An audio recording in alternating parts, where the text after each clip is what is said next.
made your identities be an Enlo fan. Ladies and gentlemen, let's hear it for Jim! Hey there.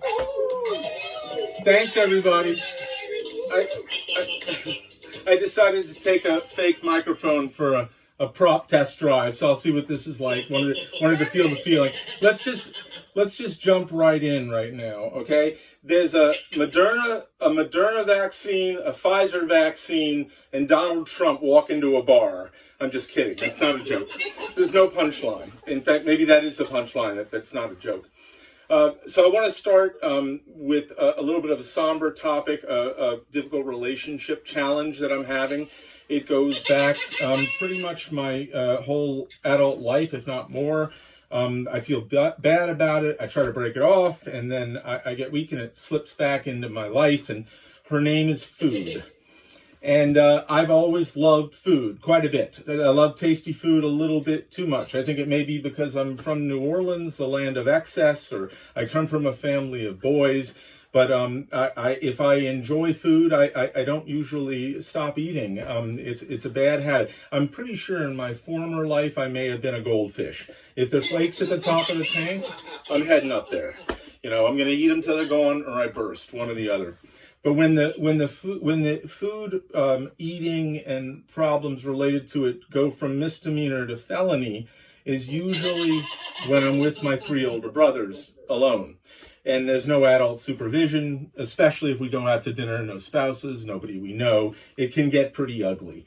The 4 of us go to dinner. We're kind of a waiter's dream because we're going to order 4 courses, enough food for about 8 people. Lots of drinks. That's our New Orleans blood there. And we tend to over-tip, actually. I'm not really sure why. It's almost out of guilt, like we're trying to buy his silence. I'm not sure exactly who he's going to tell, the maitre d' or what have you. My worst nightmare when we were out once, just the 4 of us, was we're eating and we're mid-gorgy, and I feel a tap on my shoulder. I look up, and it's some new guy from the office that barely knows me. And I'm kind of horrified at this crime scene that's being committed while he sees me. And he's there with his wife, and you can tell looking at him. He's the type. These guys are the type that are going to share an appetizer, maybe split a hamburger, and if it's a crazy zany night and they're celebrating, they might share a small dessert. Their eating habits, you can just tell looking at them, profiling. Their eating habits are healthy, normal. And this was kind of a scene, and meanwhile he's walking in, and I'm in the middle of some flytrap hotel having sex with a food prostitute. It was pretty embarrassing. So where I hit my low point, my low water mark, when I knew it was time, this is about 2 years ago, to really hit a diet and get some exercising, was one night at home. Wendy and the boys were, my wife Wendy and my 3 boys were upstairs asleep, and I wasn't very sleepy, insomnia. So I stayed downstairs. I'm watching television. I go squirreling into the kitchen, and up in the back of a cabinet is this box of these super fancy, overpriced French macaroons. They're like $5 a cookie. Yeah, I don't know if you've seen these. They're different pastel colors. So I don't even like sweets that much. I don't like cookies, but of course I take them. I'm lying on the sofa watching whatever comes after Fallon and whatever comes after Fallon. And I have a cookie, couple cookies, 3 cookies, and of course fall fast asleep.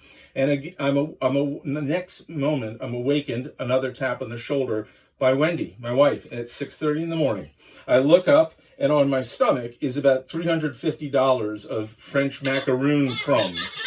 And I just knew, no BSing out of this. It's time to just plead guilty, mercy the court, and really, really hit a program.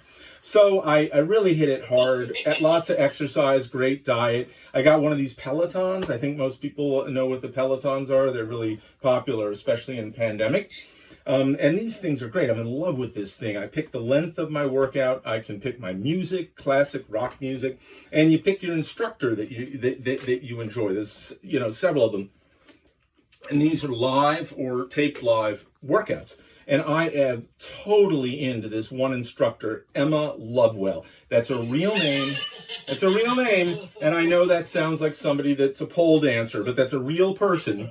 And she is fantastic. She's so motivating. I've done like 50 workouts with her. You know, and on the live one, she called out my name on my birthday, got a little relationship build going on there. She's awesome, though, and it's been just a great rhythm of workouts. Wendy, you know, it's like a little bit like, what's up with Emma? She is completely hot, by the way, but that's beside the point.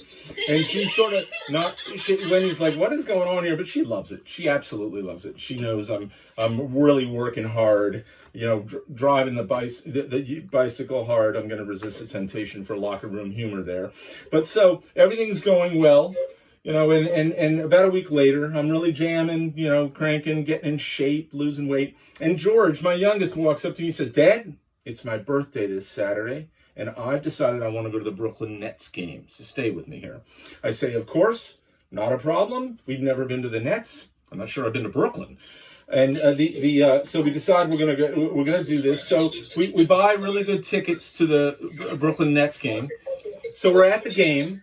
You know, I got really good seats, sort of, you know, 20 rows up. It's his birthday, and all of us, the whole family, are there. We're just sitting down in our seats with our $450 of 3 hot dogs and 2 beers. And one of the boys says, Dad, that's Emma Lovewell. Look, down in the floor seats. And I look down there, and those, you know, those seats that are literally on the floor where there's like a security guard stopping people to check their tickets if they go in. And sure enough, there's Emma Lovewell is sitting on a floor seat, front row, right by the backboard. And she's sitting next to another Peloton instructor. I swear this is her you know, this is her name. Nora Love. Not kidding. Nora Love. And I know she sounds like she's paid by the hour. But she is literally Allie Love. I apologize. She's the voice of the Brooklyn Nets for real. She goes out on the center court in her stilettos, and Allie Love sort of welcomes everybody and says they're going to come throw T-shirts to you and all that kind of stuff to get everybody jazzed up for the game. So I all of a sudden I feel a glare or a stare from my whole family. A whole conversation occurs without one word being exchanged. I got Wendy on one shoulder, and she's giving me this look like, don't even think about it. There's a security guard there, like, role model much, Dad? Like, don't even consider it. My other boys are on this shoulder, and they're doing the whole double dog dare. You better do this. When's this going to happen again? I look one way, the other, fire straight down there. Don't even say anything. I just hear trailing off Wendy, like, what are you doing? So I get to the security guard. This guy isn't exactly ex-Secret Service, right? He's glancing at another ticket. I slip right behind him. Not a problem. I'm walking towards Miss Love and Miss Lovewell, and I'm about a few feet away. And I know I've got about 10 seconds before this mall cop comes over and drags me out of there. So I walk up, and a thought occurs to me, I don't know what the hell I'm going to say. I'm looking a little bit, I'm in my suits from work and getting kind of sweaty running down there. I'm looking kind of like a 55-year-old creep. So I walk up, I look at Emma, and I'm just like, I don't know where it came from. It just came out. I said, Emma, I love you. And she looked up, she said, my God, true story. I said, I love you. You need to understand what happened to me. Before I got my Peloton and discovered you, I weighed 420 pounds. Literally insane. And now I'm down to 200. Because of you, I've learned to live again. I'm just like, where did I come up with this? I should go into insurance sales or something. And her eyes light up. She jumps up. She's like, oh my God, big hugs, all kinds of laughter, high fives, and all this stuff. I look up at my family, and the kids are like this, and Wendy's like this.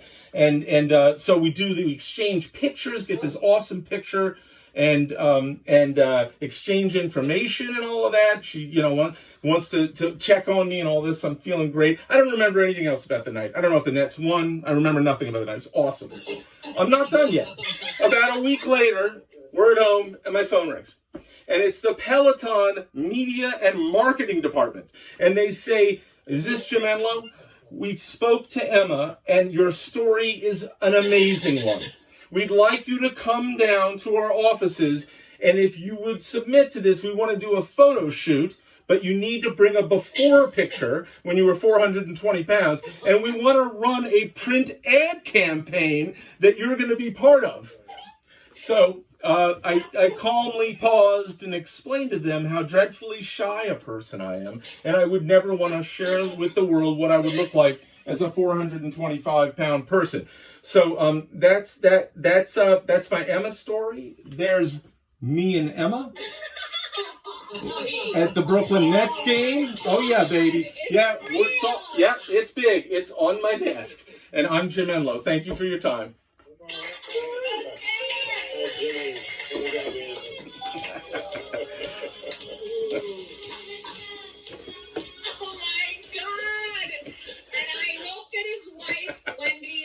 Wendy, all he talks about in workshop is how much he loves you and the Peloton. And that's what I got at CVS Wendy. Can you imagine? Hello, this is Peloton headquarters. The best. Emma Lovewell. That's like a $6,000 stationary bike, isn't it, Jim? No, not. I don't think 6,000, but $5,500. something. It's not so cheap. But Emma's the best. Ladies and gentlemen, are you ready for your next comic? Right on. Excellent. I'm glad you're all here. Excellent job. Next up, you have seen her before, and she is hilarious. Ladies and gentlemen,